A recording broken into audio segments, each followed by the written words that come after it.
Мило, изтекоха водите! Бързо! Трябва да ме караш към болницата! Ти луда ли си? Тък му паркирах! Ще извикаме такси. Не бе, човек, голям си за това паркомясто. Да, както виждате, мястото е страхотно, както ви казах по телефона. Елате да го видите отблизо. Централно място в София, друго няма такова. На пешеходната зона.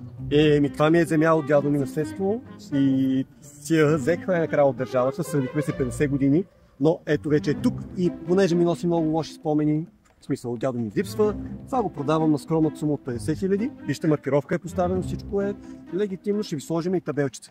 А трамвая? Трамвая е там, какво ви притеснява? Трамвай няма да спре тук, спокойно. Радвам се, че се видяхме, братле. Знаеш какво? Тръгвам, Господ паркомясто е тук. От твоята уста Божиите уши. Ето, тук сме да опознаем София и да видим най-известните места в този хубав град. Ето това е Ели, паркомястото за леки коли. Значи, господин, заплатили сте едно паркомясто. Аз съм паркирал една кола. Да, ама сте спрели с 4-те си гуми. Какво? В 2 различни зони при това.